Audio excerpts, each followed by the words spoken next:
Avez-vous déjà croisé quelqu'un et senti qu'une histoire profonde et secrète se cachait derrière ses yeux?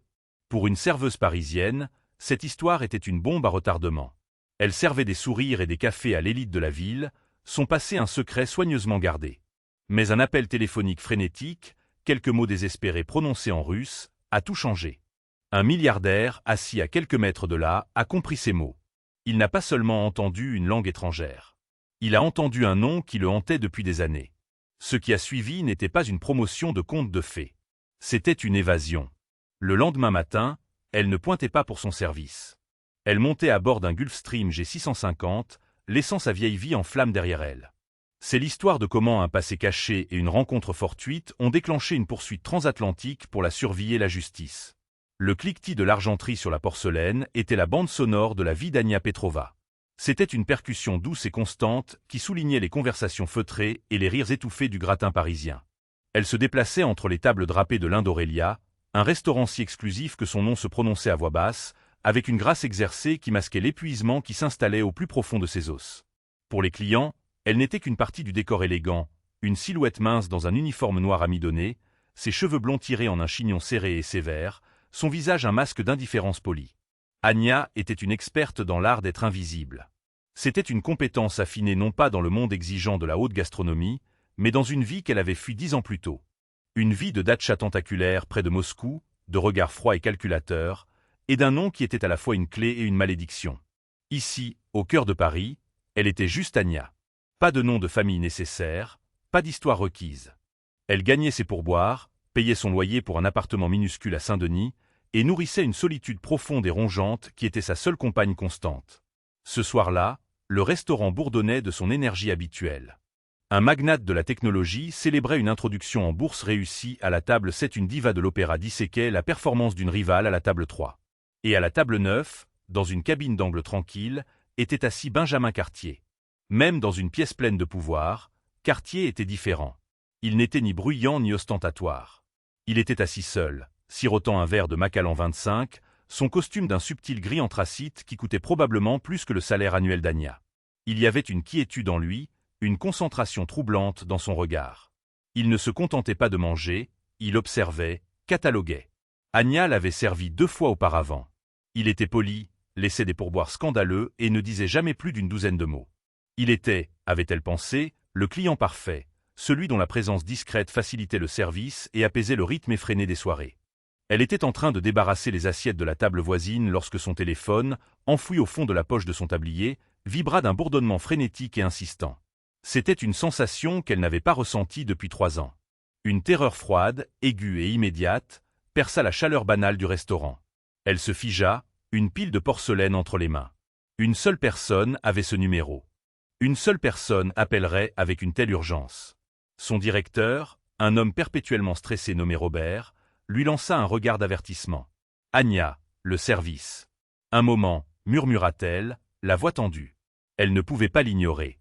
Se cachant derrière un grand arrangement floral près de la station de service, elle sortit le téléphone prépayé. L'écran affichait un numéro masqué. Son pouce trembla en répondant, tournant le dos à la salle à manger et pressant le téléphone contre son oreille. « Oui » souffla-t-elle.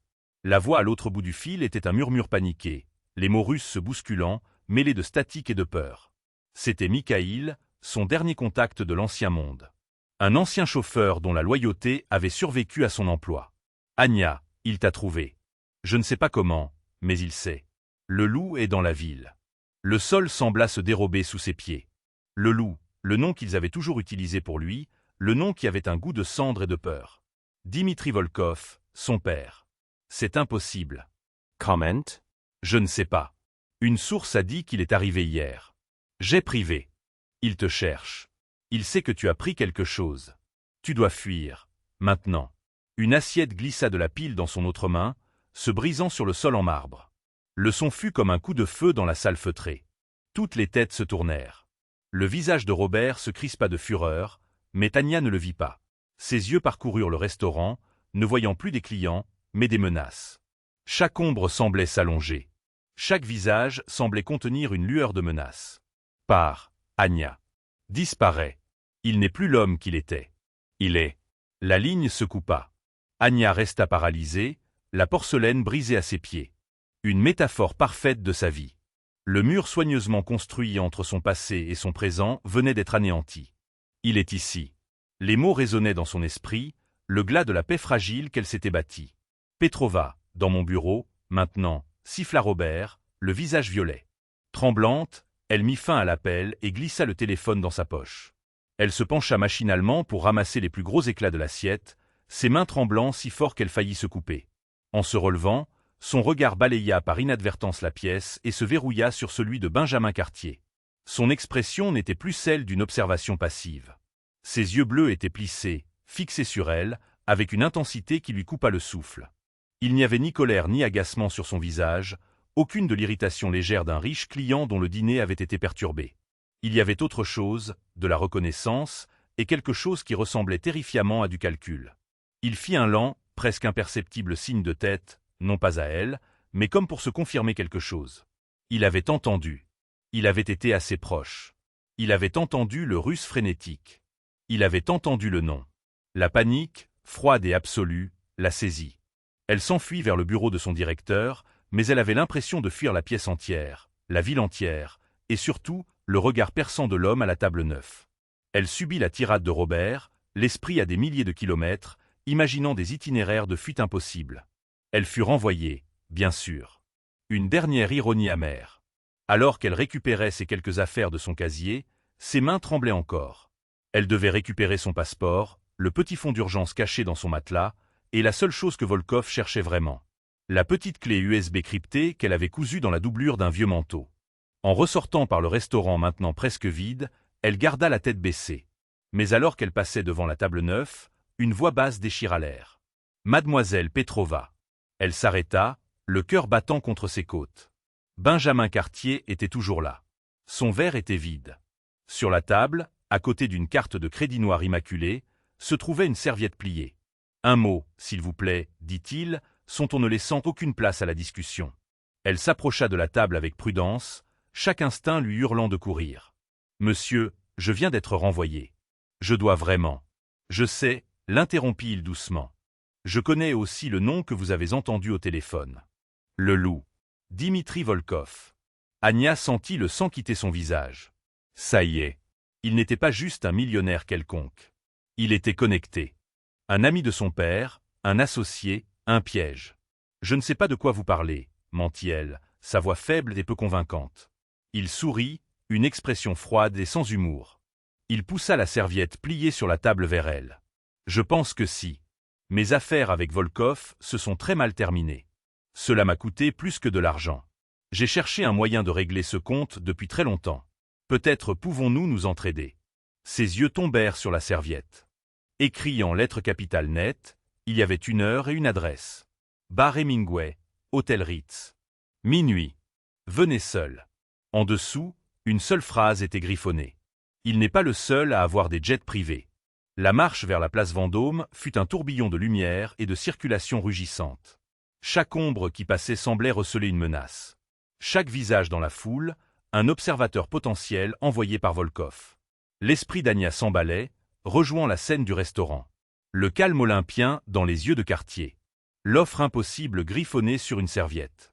Ce devait être un piège. Volkov était puissant. Sa portée, légendaire. Il aurait pu acheter n'importe qui, même un milliardaire comme Cartier, pour l'attirer. Pourtant, l'avertissement de Mikhaïl résonnait à ses oreilles. Fuis. Maintenant. Son minuscule appartement n'était plus un sanctuaire. C'était une cage attendant d'être verrouillée. Y retourner était un risque qu'elle ne pouvait pas se permettre. L'offre de Cartier, aussi insensée qu'elle paraisse, était la seule bouée de sauvetage qui était apparue dans les eaux tumultueuses de sa panique. Un pacte avec le diable restait un pacte. Le bar Hemingway du Ritz était à des années-lumière du minimalisme branché d'Aurélia.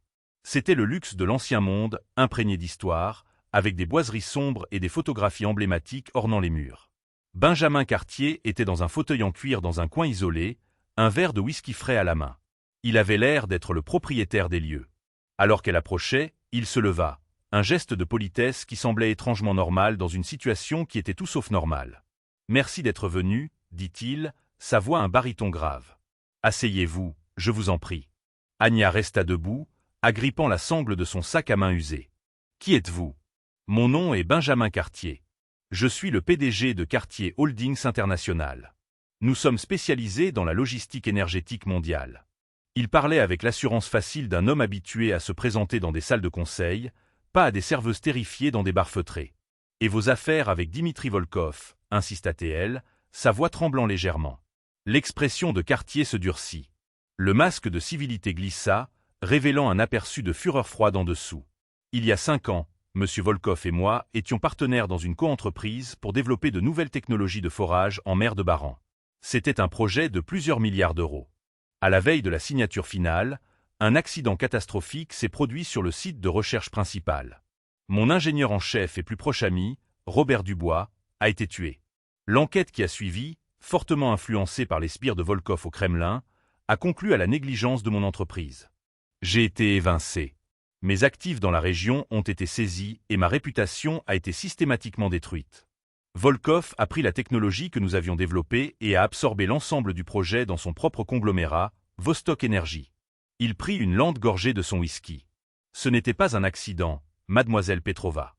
C'était un sabotage. Volkov a assassiné mon ami et a volé le travail de ma vie.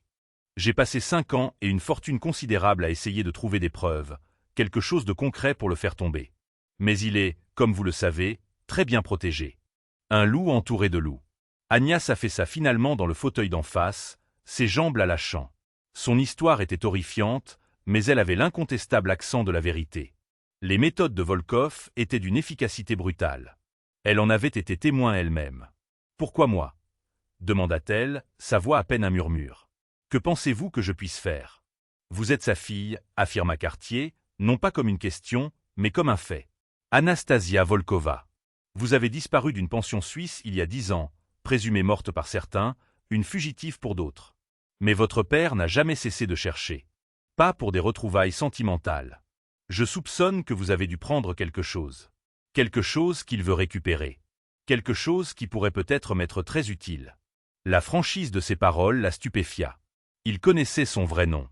Les recherches qu'il avait dû mener dans les quelques heures qui avaient suivi l'incident au restaurant devaient être stupéfiantes. Sa main se porta instinctivement vers son sac où le vieux manteau contenant la clé cachée était plié. Elle l'avait prise non par vengeance ou pour avoir un moyen de pression, mais dans un moment de défi juvénile et désespéré.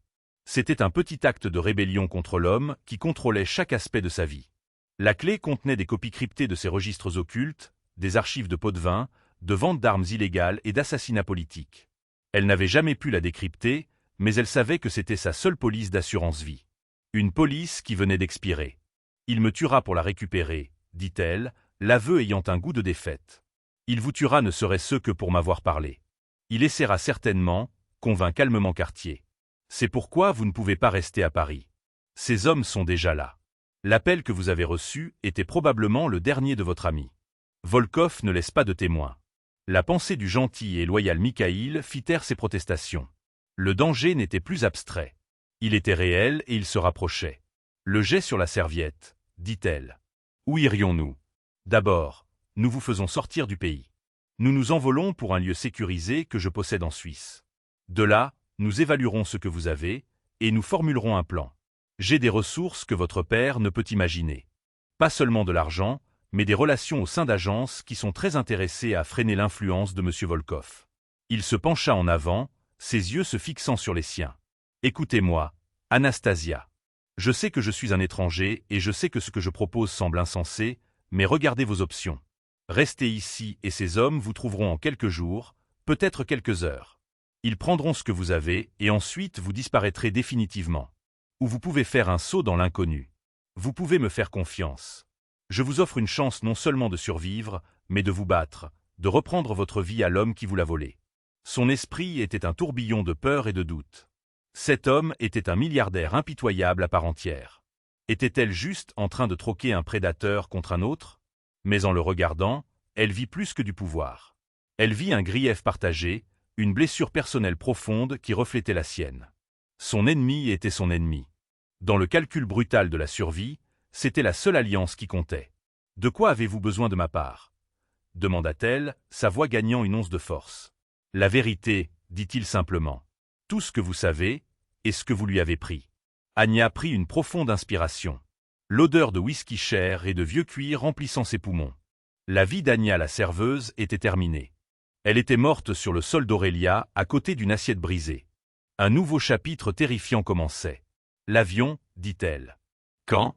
Une lueur de quelque chose, soulagement, triomphe, traversa le visage de Cartier. Le Gulfstream attend à l'aéroport du Bourget. Décollage à 6 heures. Il fit glisser une fine carte métallique sur la table.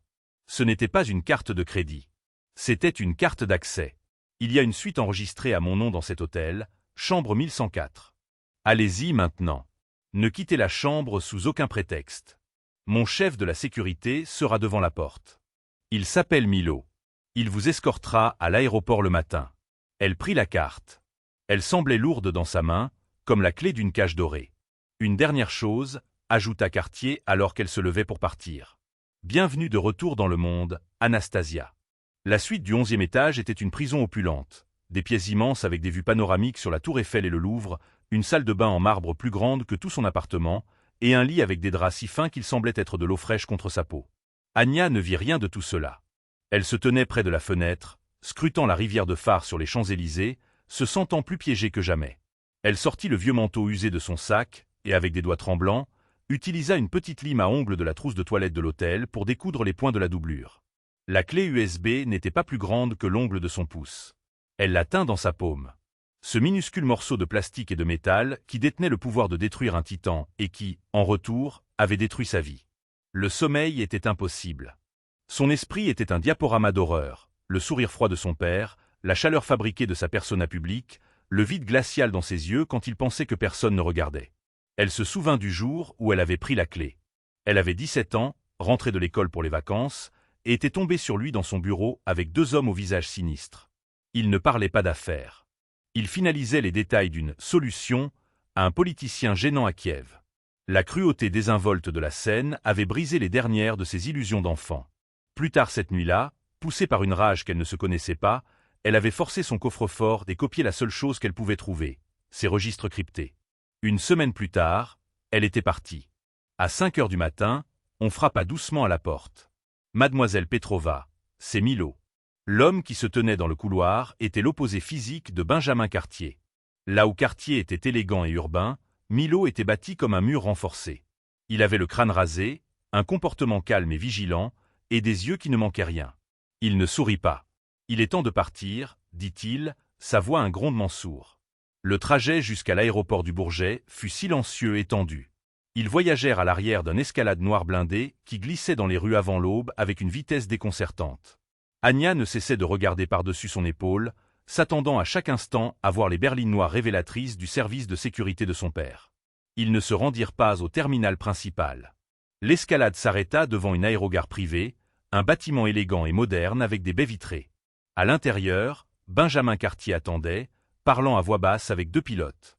Il était vêtu de vêtements de voyage décontractés et chers, et le voir si calme et en contrôle était à la fois rassurant et terrifiant. Il fit un geste vers le tarmac. « Il est prêt. » À travers la vitre, Anya le vit. Le Gulfstream G650 était une lame blanche et argentée contre le ciel de l'aube. Il était d'une élégance impossible, un symbole d'un monde de richesse et de pouvoir si éloigné du sien que cela semblait de la science-fiction. Ce n'était pas juste un avion, c'était une déclaration. Une déclaration que Cartier était un joueur sur la même scène mondiale que son père. Alors qu'il traversait le tarmac, le sifflement du groupe auxiliaire de puissance remplissait l'air. Anya serra son sac, le poids de la clé USB et un point froid de réalité contre sa hanche. Ça arrivait. Elle montait à bord d'un jet privé avec un milliardaire qu'elle avait rencontré moins de 12 heures auparavant, fuyant l'homme qui était censé la protéger. L'intérieur du jet était une étude de luxe discret. Siège en cuir crème, boiserie en noyer poli et éclairage indirect doux. C'était silencieux, un sanctuaire du monde extérieur alors que la lourde porte se scellait avec un sifflement pneumatique. Anya ressentit un profond sentiment de dislocation. La serveuse de Saint-Denis avait disparu. Anastasia Volkova était attachée dans un siège en cuir, s'élevant dans le ciel à une vitesse terrifiante. Alors que l'avion se stabilisait à 40 000 pieds, Cartier détacha sa ceinture et s'assit en face d'elle. Milo resta près du cockpit, une sentinelle silencieuse. « Comment vous sentez-vous » demanda Cartier. « Je ne sais pas » répondit-elle honnêtement, regardant par le hublot les lumières tentaculaires de la côte et qui rétrécissaient en dessous. « Comme si j'étais dans un rêve. » C'est très réel, dit-il, sont-on sérieux? Et le danger l'est aussi. Volkov va retourner cette ville pour vous trouver. Le temps qu'il réalise que vous êtes parti, nous serons à mi-chemin de l'Atlantique. Il lui fit signe de poser son sac sur la table entre eux. L'objet que vous avez pris. Puis-je? Hésitante, elle sortit la clé USB et la posa sur le bois poli. Cartier la regarda, son expression illisible. 10 ans, songea-t-il. 10 ans que vous vous accrochez à ça. Il a dû vous sous-estimer. Tout le monde l'a fait, dit Anya doucement. C'était mon plus grand avantage. Cartier prit un téléphone satellite d'une console. J'ai une équipe en attente à Zurich, les meilleurs spécialistes en sécurité des données et en cryptage au monde. Quand nous atterrirons, ils commenceront le processus de décryptage. Nous devons savoir exactement ce que nous avons. Il la regarda ensuite, une nouvelle intensité dans les yeux.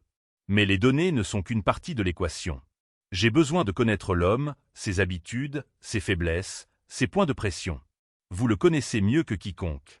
Vous serez la partie la plus précieuse de cette opération, Anastasia. L'utilisation de son vrai nom était encore un choc. Pour la première fois, il la voyait non pas comme une serveuse ou une demoiselle en détresse, mais comme un atout, une arme. Une partie d'elle recula à cette idée, à l'idée d'être utilisée dans ce jeu à enjeux élevés. Mais une autre partie d'elle, plus sombre, celle qui avait survécu pendant une décennie seule, s'agita avec un froid sentiment de détermination. Elle passa les heures suivantes du vol à détailler la vie de son père pour Cartier, sa paranoïa, son obsession de la loyauté, sa dépendance à un petit cercle restreint d'hommes tout aussi brutaux. Elle parla de son charme public et de ses rages privées. Elle décrivit ses vulnérabilités, sa peur profonde d'être considéré comme un nouveau riche par la vieille élite européenne, et sa dépendance secrète, presque pathologique, à un astrologue spécifique à Saint-Pétersbourg pour prendre des décisions majeures. Cartier écoutait attentivement, absorbant chaque détail, son esprit élaborant clairement une stratégie. En parlant, Anya ressentit une étrange catharsis. Les secrets qu'il avait empoisonnés de l'intérieur étaient maintenant transformés en armes. La peur était toujours là, un nœud froid dans son estomac. Mais elle était maintenant mêlée à quelque chose de nouveau, une lueur d'espoir. L'espoir que cette cage dorée volant silencieusement à travers la stratosphère n'était pas une prison, mais le premier pas vers la liberté. Ils atterrirent à Genève sous le couvert d'un après-midi gris et brumeux. Il n'y eut ni douane, ni terminal. Une Mercedes classe S noire attendait sur le tarmac, son moteur vrombissant. Milo dirigea leurs bagages dans le coffre, tandis que Cartier fit monter Anya sur la banquette arrière. La ville de Genève, avec ses rues immaculées et son air de prospérité tranquille, défila comme dans un rêve. Ils se dirigeaient vers l'est, vers les montagnes. « Où allons-nous » demanda Anya, regardant le paysage se transformer de l'élégance urbaine à la beauté alpine rustique. « Une propriété que j'entretiens près de Gstad, » répondit Cartier, ses yeux balayant la route derrière eux. « C'est sécurisé, privé et à l'écart. Mon équipe technique est déjà sur place en train de s'installer. » Le chalet était moins une cabane rustique qu'une forteresse moderne déguisée par le bois et la pierre. Il était construit à flanc de montagne, surplombant une vallée d'une beauté à couper le souffle. À l'intérieur, c'était un mariage de confort suisse et de technologie de pointe. Un feu crépitait dans une immense cheminée en pierre, mais des caméras de sécurité discrètes étaient visibles dans les coins des plafonds voûtés. L'équipe technique se composait de 2 personnes. Un homme nommé Gabriel, avec une tignasse de cheveux indisciplinés et une énergie nerveuse, qui semblait survivre à la caféine et au code, et une femme nommée Lena, dont le calme et les yeux vifs et intelligents suggéraient qu'elle était aux commandes. Ils saluèrent Cartier d'un signe de tête et prirent immédiatement la clé USB de ses mains, disparaissant dans une pièce qui hérissait de serveurs et de moniteurs. Pendant 2 jours, le chalet fut une ruche d'activités silencieuses et intenses. Anya fournit à Gabriel et Lena d'anciens mots de passe, des dates clés et des surnoms de son enfance, tout ce qui pourrait faire partie de la clé de cryptage. Elle se sentait étrangement détachée, un fantôme dans ce sanctuaire luxueux, regardant des morceaux de son passé être disséqués sur des écrans d'ordinateur.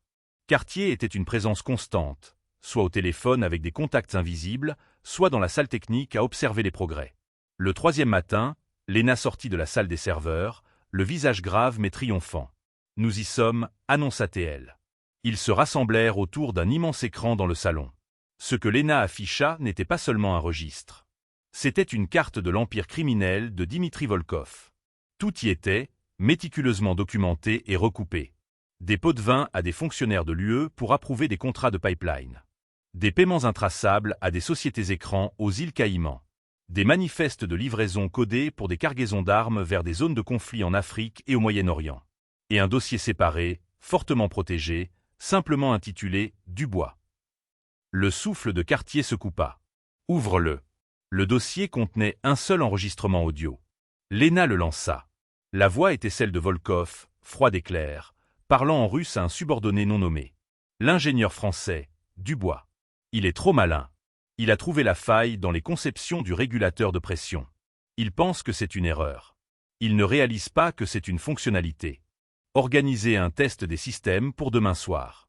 Assurez-vous qu'il soit l'ingénieur superviseur sur site. La défaillance doit être définitive. Mettez ça sur le compte des schémas français. Un accident tragique mais profitable.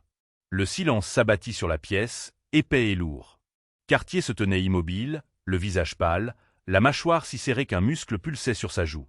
Il venait d'entendre la voix du meurtrier de son ami avouer son crime. Anya sentit une vague de nausée. C'était le mal qu'elle avait fui. Mis à nu dans un audio froid et clair. « C'est ça, » dit Cartier, sa voix un grondement bas et dangereux. « C'est tout. » Mais leur victoire fut de courte durée. Cet après-midi-là, Milo, qui avait mené des balayages de sécurité constants et discrets de la propriété, s'approcha de Cartier avec une expression sombre. « Nous avons un problème, » dit-il en brandissant un petit disque noir. « J'ai trouvé ça sous le pare-chocs arrière de la Mercedes qui nous a récupérés à l'aéroport. C'est un traceur GPS, haut de gamme, de qualité militaire. Il est actif depuis que nous avons quitté Genève. » Le sang d'Anya se glaça. Ils savent que nous sommes ici. Les yeux de Cartier se plissèrent. Le service de voiture était censé être vérifié, réservé via une société écran. Il y a une fuite quelque part. Il se tourna vers Milo. Combien de temps pour tout emballer et effacer nos traces? 30 minutes pour vous déplacer, répondit Milo instantanément. 1 heure pour effacer notre empreinte numérique de cet endroit. Fais-le, ordonna Cartier. Le stratège calme avait disparu, remplacé par un commandant de terrain. Gabriel, Léna, dupliquez la clé. Une copie avec moi, une avec vous. Vous prenez un véhicule séparé et vous vous dirigez vers la frontière italienne. Nous nous retrouverons à un nouveau rendez-vous. Milo, prépare l'hélicoptère. Hélicoptère? Demanda Anya, déconcertée. Le chalet a un héliport sur le toit, dit Milo, se dirigeant déjà vers la porte. Équipement standard. Le sanctuaire idyllique était devenu un piège. Tandis que Gabriel et Léna sauvegardaient frénétiquement les données, Anya regarda par la fenêtre panoramique. La belle et paisible vallée semblait maintenant menaçante. Les arbres pouvaient cacher des tireurs d'élite. La route sinueuse en contrebas pouvait amener les hommes de Volkov à leur porte. Cartier vint se tenir à côté d'elle. « Il n'aura pas la satisfaction de nous coincer, » dit-il, sa voix dure comme le fer. « Il pense nous avoir piégés. Mais nous avons quelque chose auquel il ne s'attend pas. Nous avons ses aveux. » À ce moment précis, Gabriel poussa un cri depuis la salle technique. « Monsieur Cartier, il y a une rafale de signal crypté entrant visant le réseau du chalet. Ils ne font pas que nous suivre. Ils essaient de nous pirater. Ils essaient d'effacer la clé à distance. Ils savent que nous avons brisé le cryptage, » ajouta Léna, ses doigts volant sur un clavier. « Je les retiens, mais ils utilisent la force brute. Ce n'est pas sophistiqué, mais c'est puissant. Ce sont les serveurs de Vostok Energy de Volkov. Le serpent n'était pas seulement aux portes de leur Éden. Il essayait d'enfoncer la porte. La poursuite n'était pas terminée. Elle venait d'entrer dans une nouvelle phase mortelle. Le temps est écoulé, déclara Cartier. Nous partons maintenant. Il attrapa l'une des copies cryptées de la clé des mains de Léna. Bonne chance, leur dit-il. On se voit à Rome. Il prit le bras d'Anya, sa poigne ferme. Reste avec moi. Ils montèrent en courant un escalier en colimaçon jusqu'au toit, le bruit des pales d'hélicoptères battant l'air de plus en plus fort. Alors qu'ils débouchaient dans l'air froid de la montagne, le monde semblait chaotique. L'hélicoptère, un élégant Augusta Westland noir, attendait, ses rotors fouettant la pluie en une frénésie. Milo était aux commandes, leur faisant signe frénétiquement. Alors qu'Anya grimpait dans la cabine, elle jeta un coup d'œil en bas de la montagne. Loin en dessous, sur la route menant au chalet, elle les vit. 2 SUV noirs roulant à vive allure. Il n'était qu'à quelques minutes. L'hélicoptère décolla, virant brusquement au-dessus de la vallée. Le chalet, leur bref sanctuaire, rapetissa en dessous d'eux. Anya regarda Cartier. Son visage était un masque de détermination farouche. Il tenait la clé dans sa main, un petit morceau de plastique qui représentait maintenant sa vengeance et sa seule chance de liberté. Ils avaient échappé au piège, mais ils ne fuyaient plus seulement. Ils portaient l'arme qui pourrait enfin mettre le loup à genoux. Le vol en hélicoptère fut un tourbillon déchirant de vallées verdoyantes et de sommets enneigés. Ils atterrirent dans un champ privé près d'Interlaken, où un autre véhicule anodin attendait. Il n'y eut aucun repos. L'évasion du chalet avait prouvé une chose terrible. Le réseau de Volkov était plus rapide et plus étendu que même Cartier ne l'avait prévu. La fuite aurait pu provenir du service de voiture, de l'aéroport, ou même d'un contact compromis au sein de la propre organisation de Cartier. Ils opéraient à l'aveugle. Nous ne pouvons plus faire confiance à notre propre infrastructure, dit Cartier, sa voix tendue de frustration pendant qu'il roulait. Nous devons nous déconnecter. Changer de plan. Quel est le nouveau plan? Demanda Anya, les nerfs à vif. L'ancien plan était d'utiliser ces données pour monter un dossier juridique, pour passer par les canaux officiels du ministère de la Justice ou du MI6, expliqua Cartier. Ça prend du temps. Un temps que nous n'avons pas. Il nous traque en temps réel. Nous devons faire exploser cette information, pas la disséquer. Nous devons la rendre publique. Il la regarda, son expression d'un sérieux mortel. J'ai un contact en qui j'ai une confiance absolue, Hélène Vance. C'est la journaliste d'investigation principale du Financial Times en Europe. Elle est tenace, intrépide, et elle a une longue et désagréable histoire avec les oligarques russes. Si nous pouvons lui faire parvenir cette clé, elle saura exactement quoi en faire. Elle peut vérifier les données et publier un article qui déclenchera des alarmes dans toutes les capitales financières et agences de renseignement du monde. Et où est-elle? Demanda Anya. Son bureau est à Zurich. Nous pouvons y être en 2 heures. Le plan était audacieux, à la limite du suicidaire. Zurich était le cœur de la banque suisse, une ville grouillant de services de sécurité privés discrets, et sans aucun doute d'hommes loyaux à des oligarques comme Volkov. Entrer dans cette ville avec la clé USB la plus recherchée au monde, c'était comme apporter un steak cru dans une fosse aux lions. Ils s'attendront à ce que nous fuyions vers une frontière, que nous disparaissions, raisonna Cartier. Ils ne s'attendront pas à ce que nous marchions droit au centre de la tempête. Il utilisa un téléphone satellite fortement crypté pour passer un bref appel codé. La conversation fut courte, remplie de phrases qui ne signifiaient rien pour Anya, mais qui semblèrent satisfaire Cartier. Le rendez-vous est fixé, dit-il en raccrochant. Un lieu public, haute visibilité. La cathédrale de Grossmünster, 14 heures. Nous devons y être. Zurich était une ville de chaos calme et disciplinée. Ils abandonnèrent leur voiture à plusieurs pâtés de maisons du centre-ville et continuèrent à pied, se fondant dans la foule du déjeuner qui se pressait sur la Bahnhofstrasse. Cartier acheta 2 chapeaux et des lunettes de soleil de touriste à un vendeur de rue. C'était un déguisement fragile, mais c'était mieux que rien. Le cœur d'Anya battait la chamade à chaque pas. Chaque homme en costume sombre, chaque personne parlant au téléphone semblait être une menace. Les tours jumelles du Grossmünster dominaient la rivière Lima, un monument stoïque et séculaire, indifférent à leur drame moderne.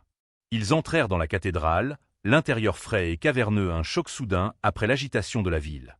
L'air sentait la pierre froide et l'histoire. Des touristes déambulaient, leur chuchotement résonnant dans le vaste espace. Elle sera dans la tour sud, murmura Cartier, ses yeux en mouvement constant. Nous attendons son signal. Ils s'assirent sur un banc en bois, feignant d'admirer les vitraux. Les minutes s'étirèrent en une éternité. Anya pouvait sentir la clé dans la poche de Cartier. Un minuscule poids radioactif. Hélène Vance était-elle digne de confiance? Et si c'était un autre piège? À 14h05 précise, une femme aux cheveux gris courts et pratiques et vêtue d'un trench-coat entra dans la cathédrale. Elle ne les regarda pas. Elle se dirigea résolument vers l'entrée de la tour sud. Elle paya le billet et commença à monter les escaliers. En passant devant l'entrée, elle toucha subtilement son lobe d'oreille gauche. C'était le signal. C'est elle, dit Cartier. Attends ici. Il se leva et commença à marcher vers l'entrée de la tour. Mais alors qu'il le faisait, 2 hommes qui avaient fait semblant d'étudier une brochure près de la porte se redressèrent soudainement. Ils étaient grands, larges d'épaules, et avaient le même vide froid et professionnel dans les yeux que les hommes qui gardaient la datcha de son père. Ils se mirent en mouvement pour intercepter Cartier. Milo, qui s'était apparemment matérialisé de l'ombre près de l'entrée principale, le vit en même temps qu'Anya. Il commença à avancer, mais il était trop loin. Le temps sembla ralentir. Anya vit Cartier repérer les hommes, son corps se tendant. Il n'allait pas atteindre la tour. L'échange n'aurait pas lieu. Il l'attraperait et la clé serait perdue. Volkov gagnerait. Dans cette fraction de seconde, un instinct primaire prit le dessus. Le même instinct qui l'avait poussé à voler la clé toutes ces années auparavant. C'était une vague de pure rage défiante. « Ben !» cria-t-elle. La tête de Cartier se tourna brusquement vers elle. Les 2 hommes furent momentanément distraits par le cri. À cet instant, Anya agit. Elle attrapa son lourd sac à bandoulière, qui ne contenait guère plus qu'une bouteille d'eau et la trousse de toilette de l'hôtel, et le balança de toutes ses forces dans le creux des genoux de l'homme le plus proche. Il grogna de surprise et plia. Au même moment, Cartier n'hésita pas. Il n'était pas un bagarreur, mais il était décisif. Il n'essaya pas de combattre le second homme. Il se retourna simplement et lança la petite clé USB noire dans un grand arc à travers la nef de l'église, directement vers Anya. « Attrape !» cria-t-il. La minuscule clé tournoya dans les airs. Le second homme, réalisant ce qui se passait, abandonna Cartier et plongea pour l'attraper. Mais Anya était plus proche. Elle plongea, non pas avec grâce, mais avec un désespoir brut, les mains tendues. La clé atterrit carrément dans sa paume. Elle se releva en titubant, la serrant fermement. Le premier homme se relevait, le visage tordu en un grognement. Milo se rapprochait maintenant, se déplaçant avec une vitesse choquante pour un homme de sa taille. Les touristes criaient, la scène sombrant dans le chaos. « Anya, cours, la tour !» cria Cartier, aux prises avec le second homme, lui achetant de précieuses secondes. Anya ne réfléchit pas. Elle sprinta vers l'entrée de la tour sud, bousculant un préposé ahuri. Elle monta les marches en pierre sinueuses deux par deux, les poumons en feu. Derrière elle, elle pouvait entendre les pas lourds d'un des hommes de Volkov à sa poursuite. Elle déboucha sur la plateforme d'observation étroite au sommet de la tour, le vent lui fouettant le visage. Tout Zurich s'étalait en dessous d'elle. Un panorama magnifique qu'elle remarqua à peine. Hélène Vance était là, le dos contre le parapet, le visage pâle mais les yeux vifs. « Mademoiselle Volkova ?» demanda-t-elle, sa voix calme malgré le chaos. Anya hocha la tête, à bout de souffle, et enfonça la clé dans la main de la journaliste. Fichier audio, Dubois, tout y est. Les pas lourds étaient juste derrière elle. L'homme émergea sur la plateforme, le visage luisant de sueur. Il vit la clé dans la main d'Hélène et se jeta en avant. Mais Hélène était prête. Elle ne broncha pas. Elle fit simplement un pas de côté et tendit le pied. L'homme, propulsé par son propre élan, trébucha sur sa jambe tendue et percuta de plein fouet le parapet en pierre avec un craquement écœurant. Il s'effondra au sol, inconscient. En bas, le son des sirènes de police commença à retentir. Milo avait atteint Cartier, et les deux hommes avaient maîtrisé l'autre agent juste au moment où la police suisse, probablement alertée par le personnel de la cathédrale, envahissait la place. Hélène Vance glissa calmement la clé dans une poche cachée à l'intérieur de son trench-coat. Elle regarda Anya, une lueur de profond respect dans les yeux. « Vous avez le cran de votre père, » dit-elle. « Espérons que vous l'utiliserez à de meilleures fins. » Elle fit un signe de tête sec. « Mon journal protégera ses sources. Vous et Monsieur Cartier devez disparaître. L'article sortira dans 12 heures. Le monde sera un endroit très différent pour Dimitri Volkov demain matin. » Les 12 heures qui suivirent le chaos de Zurich furent une étrange réalité suspendue. Guidé par un contact discret d'Hélène Vance, un ancien agent du MI6 qui se spécialisait désormais dans l'extraction d'actifs, Anya et Cartier furent conduits toute la nuit, changeant de véhicule à 2 reprises avant d'arriver à une villa isolée nichée dans les collines au-dessus du lac de Côme. L'air était doux, parfumé de cyprès et de jasmin en fleurs, un contraste saisissant avec le goût métallique de la peur qui avait enduit la langue d'Anya pendant des jours. Milo arriva quelques heures plus tard, sa présence un point d'ancrage silencieux et rassurant. Il avait navigué les autorités suisses avec une facilité déconcertante, les laissant avec une histoire confuse d'une altercation entre touristes qui avait mal tourné. Les 2 agents capturés, comme prévu, étaient des fantômes utilisant des passeports falsifiés et n'offrant aucune information. C'étaient des pions jetables, et leur roi était sur le point d'être renversé. La planque était une bulle de tranquillité, mais la tension à l'intérieur était électrique. Ils parlaient à peine, se déplaçant comme des fantômes à travers les belles pièces ensoleillées. Le sommeil était une chose fugace et peu profonde, hanté par les échos des cris dans la cathédrale et la sensation fantôme de la clé dans sa main. Ils attendaient que le monde change. Au petit matin, alors que les premiers rayons de soleil embrasaient la surface du lac en une feuille d'or martelée, ils se rassemblèrent autour de l'écran lumineux d'un ordinateur portable. Milo se tenait en sentinelle près de la fenêtre tandis que Cartier et Anya étaient assis à une grande table en bois, leur café intact. La page web du Financial Times était chargée, le curseur clignotant sur le bouton d'actualisation. À 8 heures précises, heure de Londres, Cartier cliqua, la page se rechargea, et le titre explosa sur l'écran en lettres grasses et austères. Le magnat DE Vostok Energy, Dimitri Volkov, impliqué dans un scandale DE meurtre, DE violation des sanctions OT DE corruption mondiale. Des dossiers et un audio fuité révèlent des décennies d'activités criminelles. En dessous, la signature d'Hélène Vance était une déclaration de guerre. L'article était d'une rigueur dévastatrice. Il commençait par le fichier audio de Volkov condamnant Robert Dubois à mort, sa voix froide et clinique maintenant disponible pour le monde entier. Il démantelait ensuite systématiquement son empire, utilisant les données des registres pour lier Vostok Energy à des livraisons d'armes illégales, au financement de mouvements séparatistes et à un réseau de pots de vin qui atteignait les plus hauts échelons de la politique européenne. C'était un coup de grâce journalistique. Pendant un long moment, Cartier fixa simplement l'écran, son visage un masque de pierre. Puis un frisson parcourut tout son corps. Il se pencha en avant, enfouissant son visage dans ses mains, et Anya entendit un son qu'elle n'aurait jamais attendu de cet homme au contrôle de fer. Un unique sanglot rauque. Ce n'était pas un son de victoire, mais de deuil et de libération profond et déchirant. 5 années de douleur, de lutte dans l'ombre, d'honneur à la mémoire de son ami assassiné, avaient culminé en ce moment. Anya tendit la main, hésitant avant de toucher doucement son épaule. Il leva les yeux, le regard rougi mais clair. Il l'a entendu, murmura Cartier, la voix épaisse d'émotion. Le monde entier a entendu ce qu'il a fait. Le barrage céda. Les alertes d'information commencèrent à déferler sur leurs écrans de tous les principaux médias. Reuters, la BBC, CNN. La bourse de Londres suspendit la cotation de l'action Vostok. Le chancelier allemand appela à une session d'urgence. Le département d'État américain annonça qu'il imposait des sanctions immédiates et paralysantes en vertu de la loi Magnitsky contre Volkov et l'ensemble de son conseil d'administration. Son monde soigneusement construit ne s'effondrait pas seulement. Il était vaporisé en temps réel. Le soulagement qui suivit pour Anya ne fut pas une vague douce, mais un tsunami. Il lui coupa les jambes, et elle s'agrippa au dossier de la chaise pour ne pas tomber.